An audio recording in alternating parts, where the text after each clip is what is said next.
கோவையில் மார்ச் 23 நடைபெறவிருந்த விழாவில் பங்கேற்பதை உதயநிதி ரத்து செய்துவிட்ட நிலையில் அதற்காக அமைக்கப்பட்ட மேடைக்கு கடந்த 15 நாட்களாக போலீசார் பாதுகாப்பு அளித்து வருவது பொதுமக்களிடம் கொந்தளிப்பை ஏற்படுத்தியுள்ளது. நிர்வாகத்திறனற்ற விடிய ஆட்சியில் ஒவ்வொரு நாளும் கொலை, கொள்ளை, பாலியல் வன்கொடுமை மற்றும் போதைப் பொருட்கள் கடத்தல் அதிகரித்து வரும் நிலையில் அதனை கட்டுப்படுத்த காவலர்களை பயன்படுத்தாமல் யாருக்கும் பயனளிக்காத மேடைக்கு 15 நாட்களாக பாதுகாப்பு அளிப்பதுதான் திராவிட மாடல் சாதனையா என மக்கள் கேள்வி எழுப்புகின்றனர்.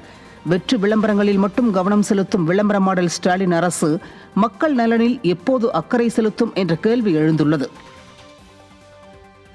பெண்களுக்கு பத்திரப்பதிவில் 1% சலுகை வழங்குவதாக ஸ்டாலின் அரசு அறிவித்தது உண்மையில் மக்களை ஏமாற்றும் இன்னொரு முயற்சி என தமிழக பெண்கள் விமர்சிக்கின்றனர்.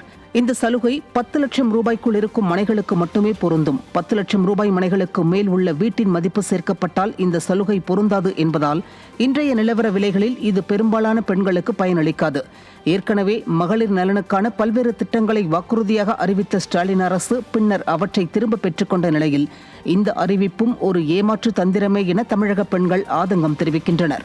பாலியல் குற்றங்கள் அதிகரித்து பெண்கள், குழந்தைகள் பாதுகாப்பற்ற சூழலில் வாழும் நிலையில் உண்மையான நலத்திட்டங்களுக்கான நடவடிக்கைகள் இல்லாமல் மேலும் மேலும் அறிவிப்புகள் மூலம் மக்களை ஏமாற்றும் திமுகவிற்கு வரும் தேர்தலில் பெண்கள் தங்கள் வாக்கு மூலம் பதிலடி கொடுப்பார்கள் என கூறப்படுகிறது.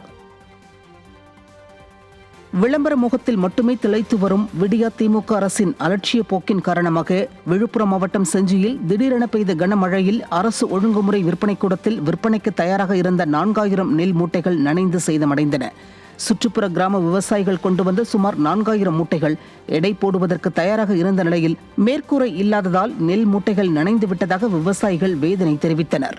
அங்கு தேங்கிய வெள்ள நீர் வடிவதற்கு பல மணி நேரம் ஆகும் என்பதால் நெல் மூட்டைகளை பாதுகாக்க வழியில்லை என்று கூறிய விவசாயிகள் விளம்பரத்திற்கும் எழுதாத பேனாவிற்கும் பல கோடிகளை செலவு செய்ய தயாராக இருக்கும் விடிய அரசு விவசாயிகள் விரோத அரசாக இருப்பதாக குற்றம் சாட்டுகின்றனர்.